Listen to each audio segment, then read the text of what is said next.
photos here, and with one exception, they're almost all at a 50mm lens, and so this is all exactly what it looks like through the human eye. So there's no long lenses, there's no wide angle. This is truly, when I look outside, what it looks like. So I started with a video camera just looking straight down, and then it's panning up through the frame of the cupola, and then it'll go out one of our outer edge windows. And we're coming up on the coast of California there, so you can just barely see the haze of the Central Valley of California, and then going down towards LA on the east side. So that's the west coast of our country. It's heading off to the kind of northeast there in that direction. And you can see why this is so addictive. I mean, the cupola is the greatest place to spend your afternoon.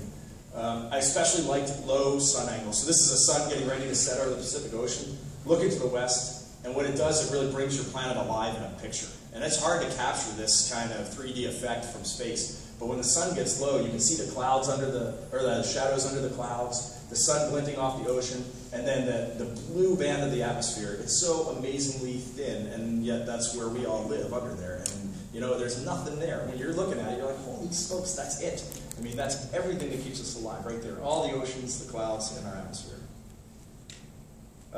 Vine was incredibly lucky discovery. I discovered Vine about a month before I launched, and I thought, wow, you know, people are lazy, and this just throws video right in their Twitter feed. And I mean, this is perfect. And about 2 weeks before I launched, I realized that there's this little group of Vine people who only want perfectly looping vines. If you can't perfectly loop, don't even Vine it. And so I'd only been in space for about a week, and we were at this thing called high beta, which is the way the Earth was around the sun and the way our orbit was around Earth. The sun never set, it just went in a circle. And so I'm sitting in the cupola over 90 minutes, and I go, holy smokes, this has got to be the first Vine from space. It's perfect. I mean, there's only one dark frame, and it's because it's in PowerPoint. If you look at it on Vine, it's perfect.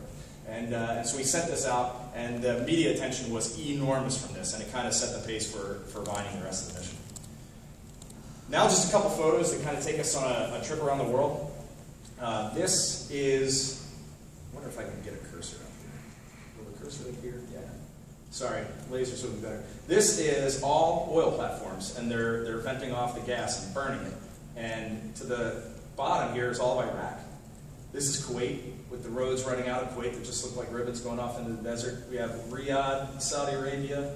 This is Bahrain and Qatar. And then over here, if anybody's ever been to Dubai, the oasis of the Middle East, so Dubai is down here. And then we work through the Straits of Hormuz and up through all of Iran.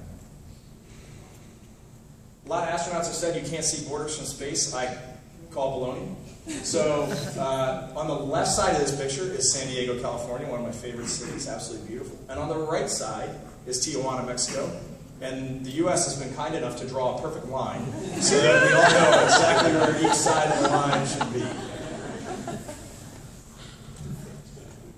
This one, I love clouds up there. And I don't know, it loses something here, but you would sit there and watch these 1,000-mile-long shadows just go off to the edge of the Earth, and it was so spectacular. And you can even see, you know that time at sunset when the Earth just glows, the sky glows that red color, you can just see it off on the left and off on the right.